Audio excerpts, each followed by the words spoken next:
Elevate TV, advancing kingdom lifestyle.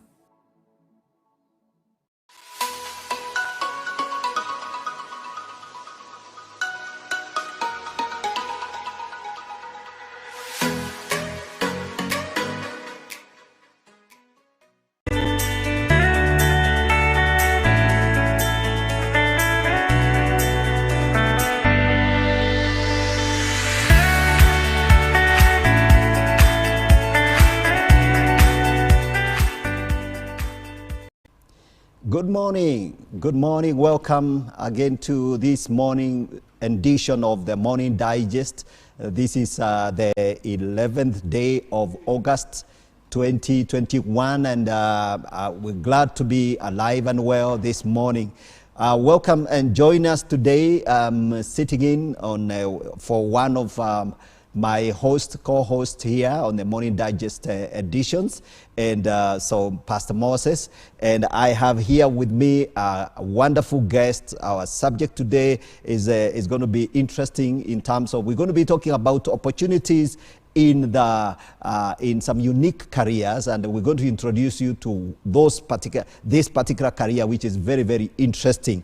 So we welcome you. Please share the links. Or we are live on Facebook, we are live on YouTube, and on the Elevate TV. Those of you watching us from the Elevate TV, we welcome you to join us in this conversation. Maybe you're fixing some meal for your children and the TV is on. Just make sure the volume is high enough and you can just listen in. So we welcome you to this morning conversation. So my guest today is a gentleman. He's called Mwangi Maina. Welcome to the show this morning. Thank you very much, Pastor Gigi. I'm humbled to be here at Elevate TV. Yes. And I hope we'll be able to have something to digest. Absolutely, absolutely. Yeah, exactly. I like the digesting bit. Yes. So, Martin, I'm very, very happy to meet you and also to have you on the show. This particular edition of the Morning Digest, we focus on career issues, entrepreneurial ideas, and we want to speak to the young people, especially this morning. People that are looking for opportunities. In the church, I have seen most of the churches are filled with young people, and of course we have a lot of young people coming off our schools and colleges and out there looking for opportunities. So that's what we want to focus on. But before we get to the details of these particular unique opportunities, I would like you to talk about your background. I would like you to introduce yourself, about your background, your academic career background, and then we will talk about lifeguard training and areas, things to do with lifeguarding, water, mambo ya maji, water things. Okay, so let's start from your career background. Thank you again, Gigi. My career dates back when I was still a young boy. Mm-hmm. I had lots of passion in the water, especially swimming. Okay. And I learned how to swim when I was about, I think, around 10 or 11 years old. Okay. And that was triggered by an experience that I almost drowned. Oh, okay.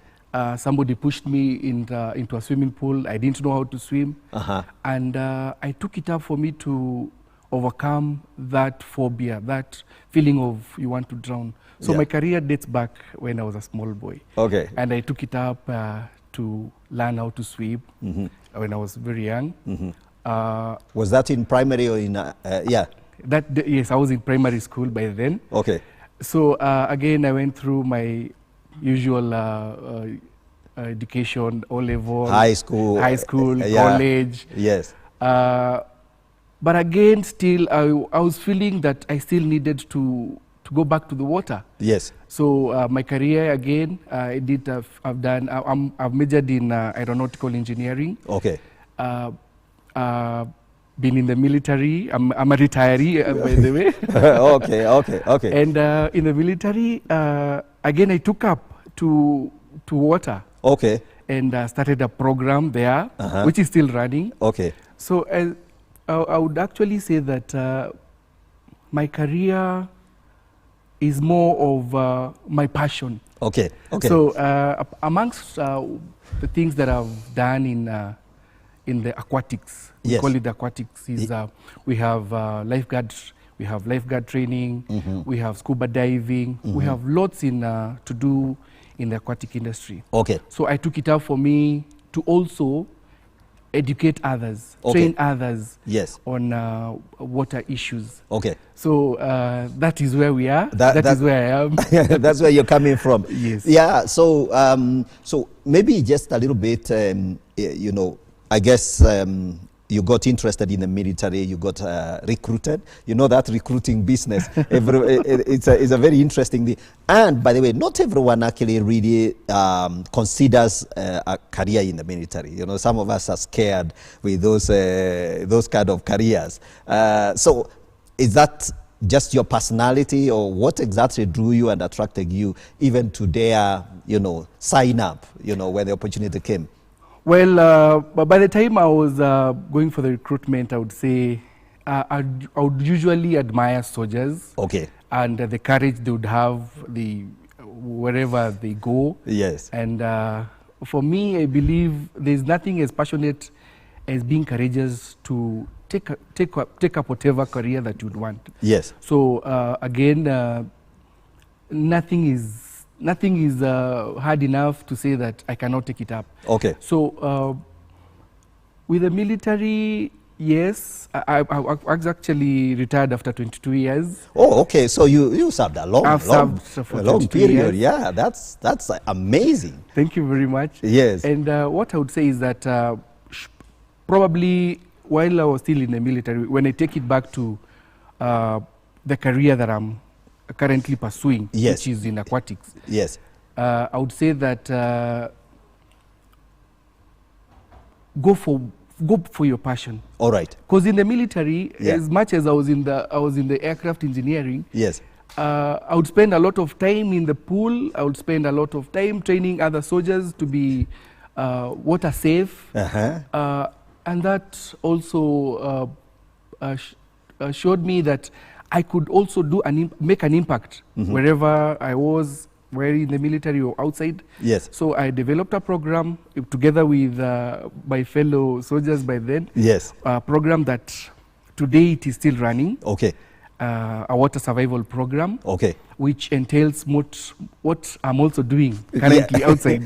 I like that. I like the water survival program, or I mean the whole idea of you see, you had this experience, and you know, especially for the young people that are following us and watching this program, you know, sometimes how a career emerges, that sometimes can be a very big puzzle. So people, you find somebody who is in their 20s, they are still not quite pinned down what they really want to pursue. Okay, so yes, they have finished high school, maybe they are pursuing something in college, but they are not quite sure where exactly they fit in. And the reason why I'm saying that is because I find your incidents when you are 11, 12 with water, and you realize, oh, I could drown. And fortunately, you know, somebody saved you, and you pack that at the back of your mind. And you had this go to, I like your go get a kind of, you know, attitude that you're going to conquer everything that threatens you. So you survived that particular water incident. You moved into the military, but while there, you realized there was a whole field that was not being paid attention to, and that is survival in water. And you developed that. So how is that going? How is the program you set up going in the military? Well, as I said earlier, the program we set up, we were actually 3 of us. We came up with a program that is still running. This dates back from about 2008. Okay.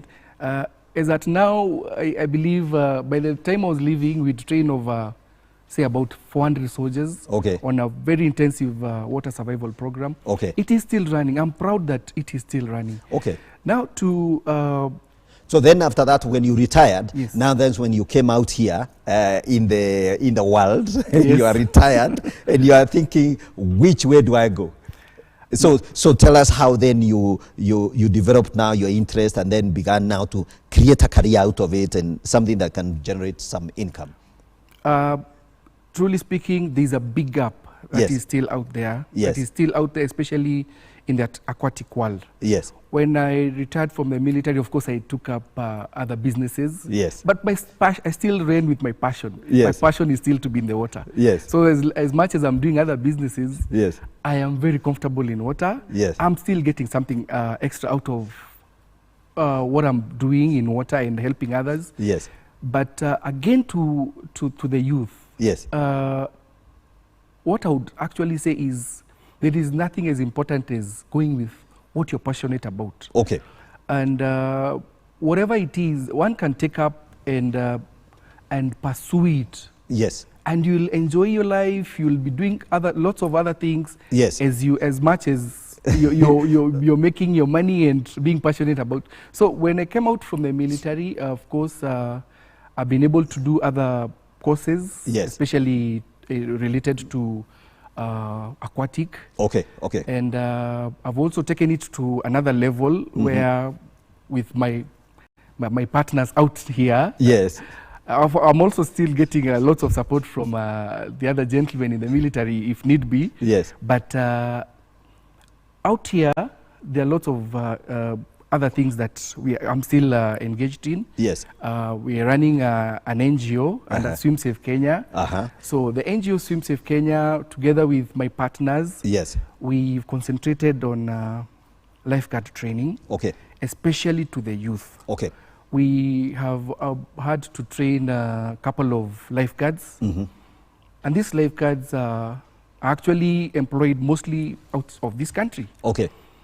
Having said that, we're still not limited. For me, I'm still pursuing other avenues in water. Yes. Because there's still a lot. Remember, this one is covered. Absolutely. Martin, you're going to break this thing for us, because I will tell you that, you know, young people and people looking out for things they can do, even retired people, you know, we are not just talking about the youth, because once you retire from some mainstream, what we call mainstream careers, sometimes it can be, the options can be very narrow. So some people become, you know, chicken farmers, others go into other agri ventures and stuff like that. And maybe others teaching. You might not want to go back to teaching. You're probably retired from teaching. So sometimes when people retire, the options can be very narrow. And I like the fact that this particular interest, it was just an interest, you know, which then you developed while you're in the military. And then after you come out, you begin to find that, oh, there is so much gap. There is a very huge gap. Is that maybe the key to discovering how you can then build a career around something that you love so much? Thank you very much. True. It's very tricky, especially when one retires and you had no plan B. Yes. But again, to the retirees, to the youth. Yes. My passionate advocacy here is to say that go for what you're passionate about. Yes. You'll be surprised if you find that there are lots of things, especially when you look at the unique things. Yes. That is where money is. That is where money is. You Yes. don't need to farm the whole day. Yes. You only need to identify one unique opportunity, run with it. Yes. And if possible, run with what you're passionate about. Okay. Because you will be, especially for the retirees, Yes. you will be doing your stuff, you're enjoying yourself, yes, and you're living. Absolutely, absolutely. All right, so ladies and gentlemen, we are on this conversation.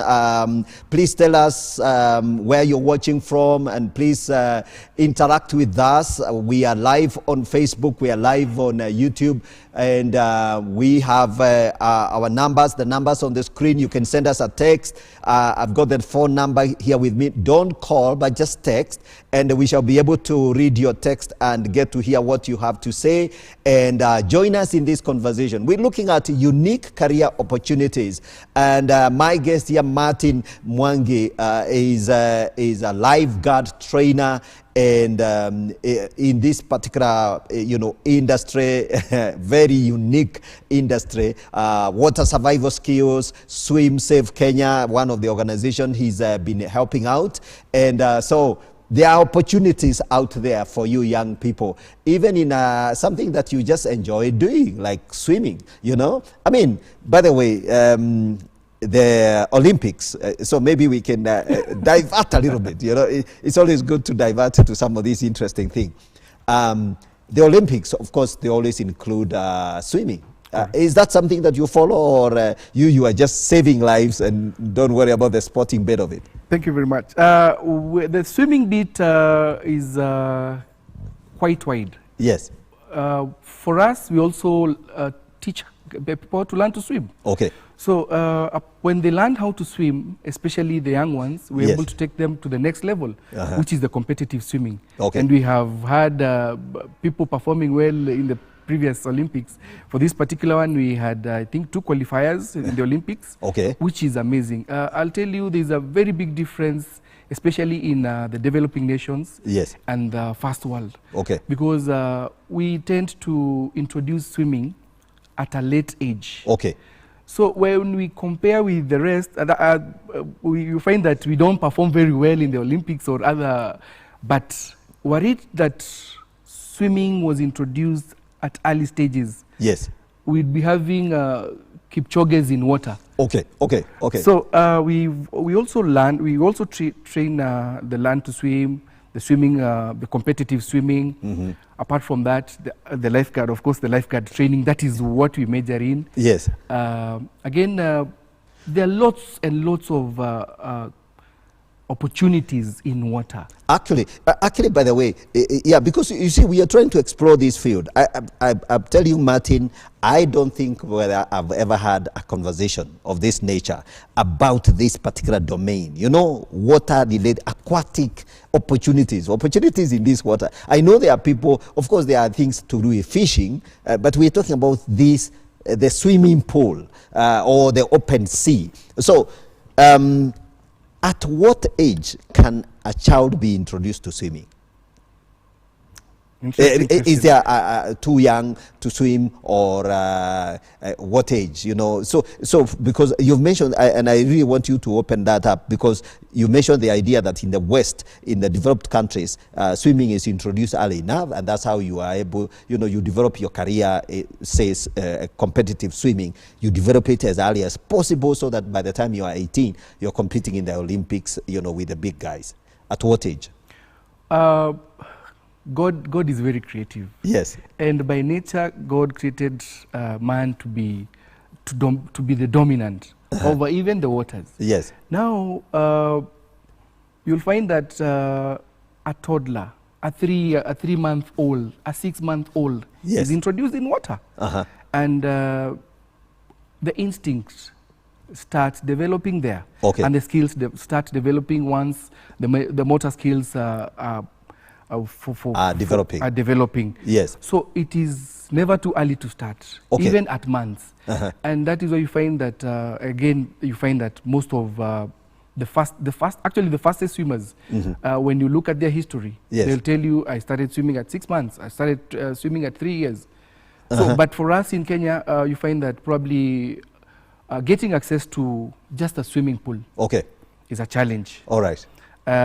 From payment, from the barriers. There's so many barriers. Yeah, swimming pool is for those guys out there in the developed world. I mean, here in Kenya, we see swimming pools when we go to the hotel or something like that, or maybe to some of these elite high schools or something like that. But you are saying there is opportunity there. And there are people actually who have had very good opportunity to develop their skills in swimming. I mean, and they just didn't quite pay attention. Yeah, so that's very good. So let's talk about where the opportunities are, because the industry is wide, and I'm thinking about leisure and recreation industry. I'm thinking about tourism. I'm thinking about education sectors, the subsectors where somebody who is thinking about developing a career in water-related sports, whether it's lifeguarding or where the opportunities are. Given your vast experience, where are the opportunities? The people you train, lifeguards, because you train lifeguards, where do they go? Guna, let me answer the last bit. Those that we train, where do they go? Yes. So far, the many that we've trained, the hundreds. Yes. They're in hundreds now. Yeah. Most of them end up in the Middle East, especially the big hotels. Okay. In Dubai. And the environs in Middle East, where most of tourism may end up. So again, we still have opportunities here in Kenya. This is in schools, this is in institutions, hotels. This is for the lifeguards. Yes. I'll talk about the other bit about other opportunities. Yes. So for the lifeguards, so you're saying, so the opportunities in Dubai, you know, Kenyans, and those of you who want to go to Doha, Qatar, Dubai, wherever, maybe it would help if you would have some lifeguards swimming, water, lifeguarding, water. Is it called water lifeguard or is it called lifeguard? Yeah, lifeguard. It's just lifeguard. Because they'll end up either in a swimming pool or in a water park or in a beachfront. Oh, okay. So the lifeguard is just a general term. Okay. But the opportunities everywhere. Absolutely. Everywhere. And here in Kenya too, we have opportunities in hotels. Yes. We have opportunities in schools. We have opportunities as a lifeguard, and you're still training others how to swim. Okay. So the opportunities are vast. Absolutely. The only bit that I would really want to talk is that we have hotels that do not have the lifeguards.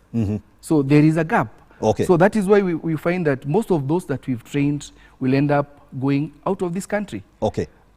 Yet we still need them around. All right. So that bit is still wanting. Okay. And it is wanting because we see some hotels or facilities will operate without a lifeguard, which is not right. Okay.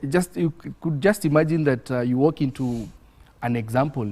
If you get to probably a ward, a hospital ward. Yes. You expect a ward without probably a nurse? No. You don't expect a ward without a nurse. Yeah. So equally, you find that some pools are operating without a lifeguard. Okay. Yet we have lifeguards that are trained, that need to be employed, that need to take care of others who are swimming or bathing in safety, in terms of safety to reduce the drownings. Okay. Yes. sorry for that. But so I really love the conversation. I love what you're talking about. Ladies and gentlemen, as you follow this conversation, I want you to know there are huge opportunities, and Martin here has a vast experience. He's a military background, and his experience and interest in water. It's been a long journey, and that has really opened up opportunities for him. So follow us, and let's know what you think about what we are discussing. If you have any questions, you can ask and engage with us. How maybe you can become a lifeguard. That is a huge opportunity. So, but we're going to go into a short break. When we come back, we're going to explore a little bit more. What exactly is the training about? How can you join? What will it cost you? And how long will it take you to become a professional lifeguard? So we'll talk about that after the break. So take a short break. Don't go away. Just pour yourself a cup of tea and come back, and let's continue with this conversation. This is the Morning Digest.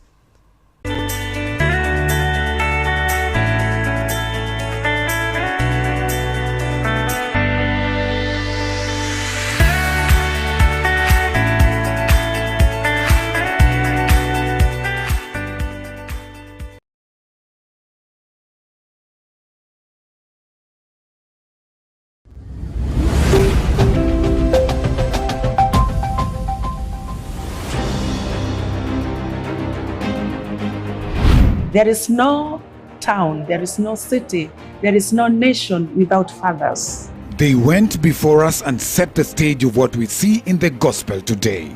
It's immediately when I got saved. Wow. The Lord placed in my heart passion for souls.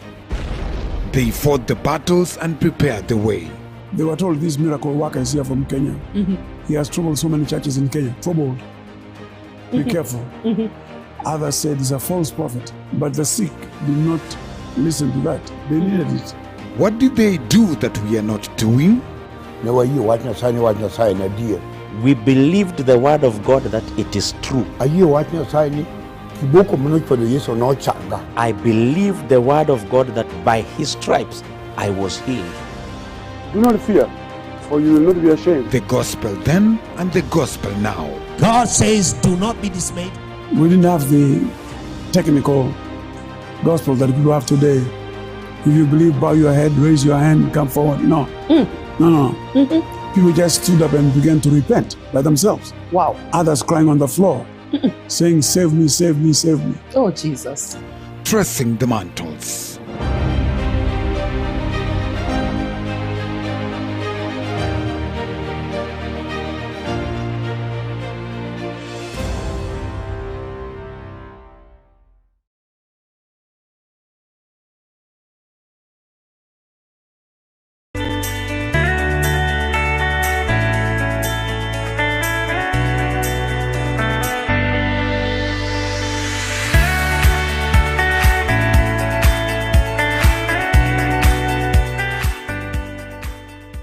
Very good. Welcome back to this edition of the Morning Digest. We are talking about unique career opportunities. And today I have a guest, Martin Mwangi Maina, who is a specialist in lifeguard training. And he's had an interesting career. And this is an area where it is his, this is where he settled after retiring from, a long military career. And he's a specialist, he's a lifesaver.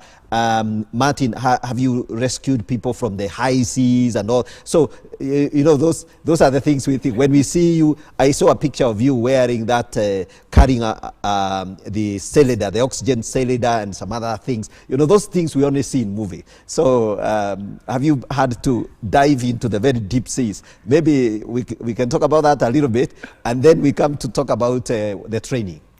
For most of what I would say in terms of rescue, I found myself rescuing those that I'm training, especially when I was in the military. You'd find that, when you're doing the water survival programs, you find that someone is like drowning, but you're able to get in and rescue that person in good time. So you asked about the equipment. So the equipment is called SCUBA. SCUBA is an acronym, but it's also an English word that stands for self-contained underwater breathing apparatus. So you're self-contained while you're still underwater. Self-contained underwater breathing apparatus. SCUBA. It is an English name. Yes. It is me. I thought SCUBA. I thought SCUBA is. I didn't think that it is an acronym for of that nature. I actually just thought it's a. I like that. I like that. Okay, very good. So those SCUBAs. And by the way, can I get one for myself? Yes, you can buy a set. I hope probably after this interview, I'll take you to the water and probably have an experience in scuba diving. It is very exciting. Okay. But of course, it's an expensive set. Okay. Because we're talking about a single set going for over 100,000. Okay. But again, depending on your passion, yes, you'll go for it. So scuba diving is also something that we undertake. It's not very expensive because that's the price of a new iPhone. So definitely, so an iPhone or a scuba diving equipment. So if you have both, that would be great for a holiday. Exactly, and with your iPhone, you'll be able to take photos underwater. Absolutely. So go on. For scuba diving, again, there are lots of opportunities in scuba diving. Okay. Because we have scuba diving going to the levels of commercial diving. Yes. Remember, there's still works that are done underwater. They cannot be just undertaken by just normal engineers. Okay. So he or she needs an extra skill, which is scuba diving. Being able to go down there, yes, do the drilling, do the underwater cutting, do the welding. So there are lots of opportunities still in scuba diving. Absolutely. I think, Martin, I love this. The way you're repeating that word, there are a lot of opportunities in water sport. And I can see somebody here was asking, so Martin, how would early introduction to water or swimming help overcome water phobia? That's Karen asking. Would that help overcome water phobia? If you introduced a kid, say like one year, 6 months, would that help?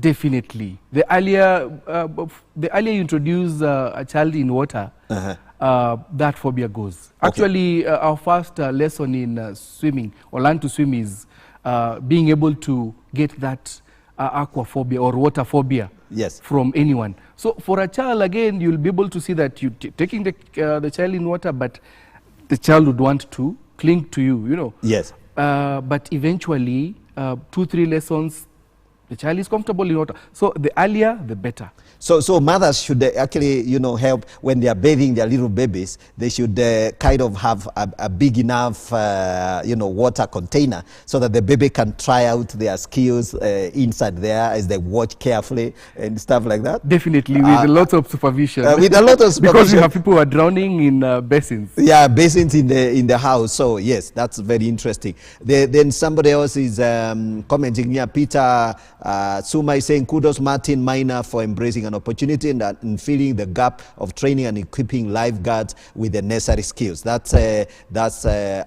comment by Peter Suma. Very good. So now, so you can see this conversation has generated a lot of interest because actually this is an unexplored opportunity. So let's be specific. Somebody now say is interested in becoming a lifeguard. Okay, so where can they find the training? How long does the training take? And is there some certification that goes with that? Thank you once again. For one to become a lifeguard, there are different entries. Okay. For example, I would say a non-swimmer will not become a lifeguard automatically. Okay. He'll have to go through the swimming classes. The swimming classes. Yes. Learn how to swim, be confident in water, so that one, he's able to rescue himself, and then two, train how to rescue others. So the levels are different. Okay. For example, I would say for someone who is comfortable in water, who is able to swim a minimum of about 200 meters. Okay. 200 meters, of course, probably get to the end of the pool and back and maybe hold a few seconds. Somebody who is comfortable in water. Yes. We have a program that is running, which takes about 2 weeks. Okay. 2 weeks is enough. Okay. That will take through the prevention measures. We'll go about how to respond to emergencies. Yes. A bit of first aid, especially centered around resuscitation. Yes. If someone is drowning, resuscitation. So about 2 weeks. Yes. We have a program that goes for 2 weeks. But again, we still have programs tailor-made for different people. Okay. So we have the different levels. If someone is not very comfortable in water, we'll take them through a sequence that can take about 3 months. Okay. So again, we also have, for example, we had a program in one of our main universities where we had the graduates go through a 1-week program. Okay. Because they have a unit that teaches about life saving. I'm sorry, sorry for that. It's okay. And they needed certification to lifeguarding. But again, we need to take them through what is current. Okay. So for different entries, for of different personalities, of different... different people can start at wherever they are. So exactly. You can start where you are. So if you take a guy like me who is, I wouldn't say I'm a swimmer, when I get into the pool, I just flip, and maybe get to the shorter end. You know, I don't approach the swim along, the shorter side, from that end to this end, flip, and being very careful. And that's my swimming. So you take a guy like me, you would need to teach me how to become a real proper swimmer. So I develop all the skills and I become comfortable. I can float nicely. and then the 200-meter one, you can run all the way for 200 meters. So that's the minimum skill you need. Before then, you can graduate to becoming now a lifesaver. You trained on the other skills you have described. So where is this? I mean, so people are going to be texting us here and asking, where do they? And now, again, do you have an institution? Do you have a college or a website or a place where you operate? Actually, currently we have an Instagram page at Swim Safe Kenya. But again, we have, for us, we are very flexible. Yeah. We have especially the graduates that we've trained, and they are lifeguards, and they're able to train others because we take them through coaching and instructor courses. Yeah. So we are open. We move around. Okay. So currently we have Portland Sports Club. Okay. That is in Kitengela. So that's your base. That's my base. We have State Mark Gardens. We have someone there. We have someone at JKUAT. And we are also very flexible. But remember, for one to be trained in lifeguarding, there must be some water. All right. Okay. So you find that someone is probably comfortable for you going to Riru to train him or there. Yeah. Maybe there are 2 or 3. Yeah. Now, depending on wherever one is. But we can always find us at Portland Sports Club. You can find us at State Mark Gardens, Karen. You can also find us at JKUAT swimming pool. Okay. So those are the 3 particular places currently. Okay. Okay. How about the certification? The certification, we offer certification. Again, as I forgot to mention that I'm one of I'm NITA accredited instructor, so we have our certification. Okay. Our certification is National Lifeguard. Okay. So when one finishes the program and does the exam and passes, yes, we offer a certificate as a National Lifeguard. Okay. Which is recognized. Recognized, widely within the Republic and even outside. And even outside. Okay. And we also, in collaboration with St. John's Ambulance, okay, we also train the beat about first aid, which is part of a lifeguard. A lifeguard should be able to do first aid. To do first aid. Yes. So we have the certification. You can always get us. I probably will also a chance to share my number so that yes, I could answer directly to some of the queries. Yes. That's brilliant. That's brilliant. So guys, keep texting us. I can see some of the messages that are coming in here. Let me see, read them. Victor from Nairobi. How can one engage in scuba diving in Kenya? Also the retrieval of the car at the ferry area. Any comments? By the way, were you involved in that retrieval? I think early this year, was it this year? Or, yeah. Sometimes back. It was December, I think. It was around December or something? Yeah, near back, should be like a near back. A near back, yes. We have our associates, one of our associates. Okay. We talked about careers in scuba diving. Okay. So from the question, and scuba diving, again, I said we have lots of opportunities from commercial diving. We have search and rescue. One can engage, again, in scuba diving as an archaeologist. Yes. Photography. Yes. Search and rescue. Okay. We had also our comrades with the helicopter in, that was in Nakuru. Yes. The helicopter crash. Yes. So we've also been assisting others, especially the county governments. Someone drowns in a dam, someone drowns in a river. Right. So through our team, yes, because I never work alone. Through our team, and this is also scuba diving. Yes. We've been able to assist. Okay. Because there's a very big gap, and this gap again that I want to elaborate is that. With probably the national government, with the county governments, we need to have people who are trained as bystanders. Yes. And be able to respond to these incidences. I've been getting lots of calls. Yes. Can I get some scuba gear? Are you able to come and assist in trying to find our loved one who drowned some 2-3 days ago? You know. yeah. So again, there is still a lot. Okay. I think, Martin, it's amazing. It's amazing. You're opening up a very, very special area because, and you know, those of you young people watching and following this conversation, I want to assure you, there are opportunities, there are careers that are not even cloud. There isn't enough. The demand is the demand is way, way higher than the supply of professionals, especially like what you're describing, scuba diving, professional engineers who can go underwater and weld. So that's very interesting. That's absolutely interesting. So let's talk about the drowning campaign. You said you mentioned to me during the break that the drowning prevention campaign has become a UN level initiative. So let's talk about that a little bit. Thank you again.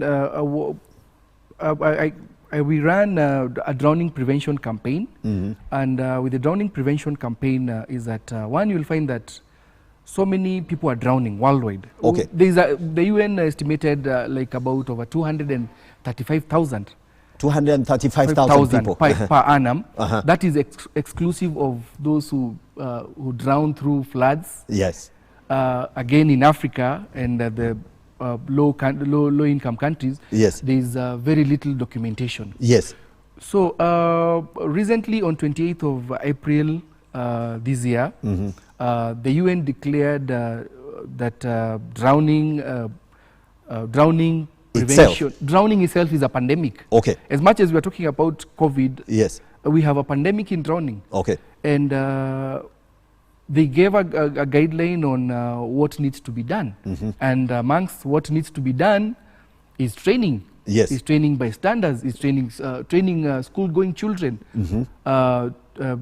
just the normal swimming. Yes. So these are still opportunities. These are still, I'm trying to talk about it in terms of what needs to be done, but still the opportunity. The opportunity bit, which is trained by standards, train school-going children, enforce some of these boating activities. Yesterday we had people drown in Indian Ocean. I think they were from Comoros. They had survived in water for like about 22 days.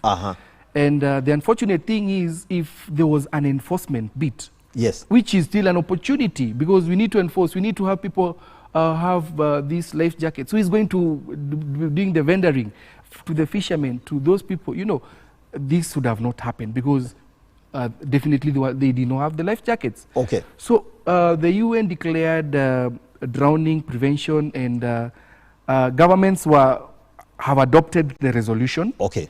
And they need to commit more. Yes. They need to commit more, okay, to this drowning prevention. Okay. And to commit more means they need to. In 2014, the World Health Organization again came up with a plan, a 10 game plan, 10-point plan, committing, saying this is based on what is working, yes, from other countries. Yes. So like install barriers. We okay, have lots of water bodies around us, okay, that are not they are not properly guarded, and they are not guarded. They are not you know, attention hasn't been paid in terms of, say, for example, preventing accidental drowning and stuff like that. Okay. Exactly. So the 10-point plan, yeah, is an opportunity for the youth. It's an opportunity for everyone. It's an opportunity, of course, for the government to be able to, even for the county governments, to be able to secure their people. You yes, know, we need to be secured. So if the water bodies are open and we have the toddlers walking in, or probably people going their ways and getting into the water and drowning, then that is so the drowning prevention campaign, we are on it. We've started. Okay. Actually, 25th of every year, yes, is a World Drowning Prevention Day. So it was declared. Okay. So a lot needs to be done, especially with I would say especially with the government, with the county governments. Okay. So we are trying to advocate for this, and we are hoping that we'll get as much support. We are open to dialogue. We are open to share what we know. We are open to discuss Okay. and say, we can do this. But again, the government, the bus stops with the government. Absolutely, absolutely, absolutely. Wonderful, wonderful. Ladies and gentlemen, I believe you're, listening in and you're following this conversation. This is a very, very interesting conversation. Martin Mwangi is a specialist in terms of lifeguard trainer. He himself is a lifeguard, and you can also do scuba. He's a scuba diver, and amazing. So we're talking about this unique opportunity, and it's out there for anyone who is keen, that they can actually they can take advantage of this opportunity, develop your skills in terms of being a lifeguard, and also get into this particular issue of drowning prevention campaign. So you also mentioned that you are also involved in the Kenya Bureau of Standards. Maybe you can tell us what exactly is your role in that, and what that involves. Thanks, Gigi. I sit in the technical committee on aquatic facilities. Okay. So we are able to come up and develop standards. All right. Especially to do with facilities. Okay. I major in the aquatics, that Okay. is the swimming pools and anything to do with aquatic facility. Okay. So as we speak, we have a standard that we developed back in 2015. Okay. That I feel that it needs to be enforced. Okay. And as it is being enforced, yeah, it will create a big opportunity for the youth. Okay, so there is an act actually. It is an act. We have, I will state it as KS 2595. Oh, sorry, no, not an act, but a standard. It's a standard. Yes. Kenya Bureau of Standards produces standards. So KS. KS 2595.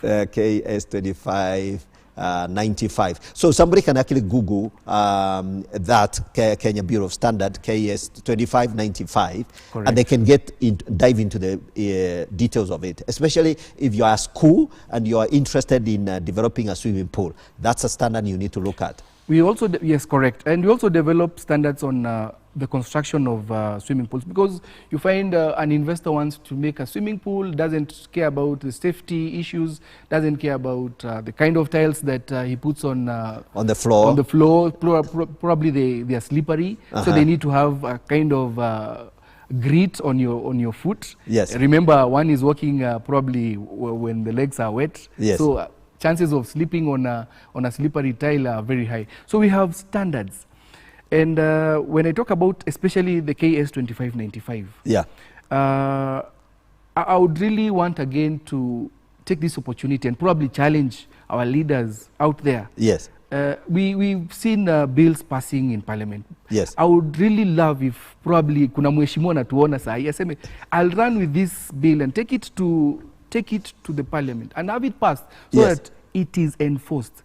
Because we are losing lives. How is losing lives? We are losing lives because, as I said earlier, we have swimming pools that do not have lifeguards. Okay. They are operating. Go to even a five-star hotel in Mombasa. Yes. Or wherever at the coast. You find a swimming pool doesn't have a lifeguard. What you find is just a notice saying, swim at your own risk.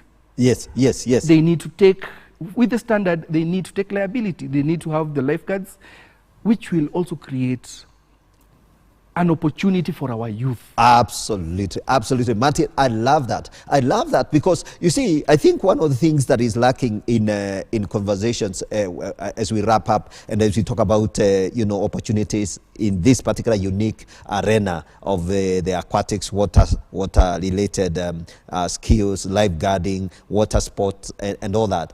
I think what I've seen is, people don't just pay attention. As long as there are people that are endangered and somebody could die, one death is too much.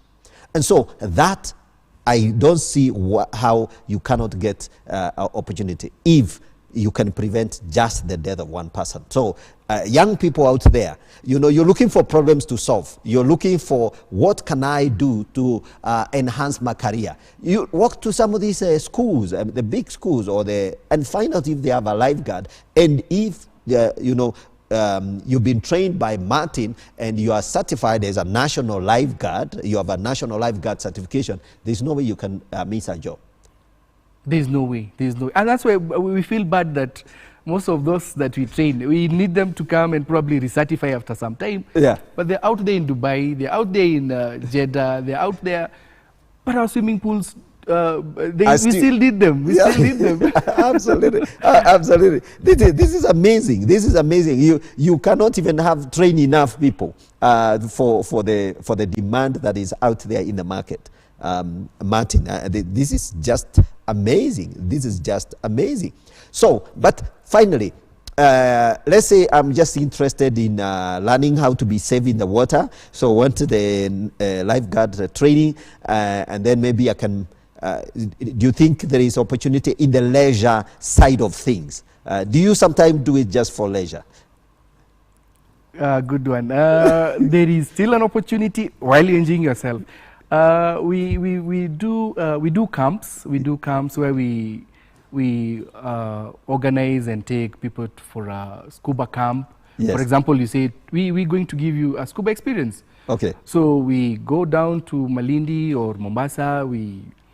And people are enjoying themselves. They're getting to get to know these new careers and unique recreation issues.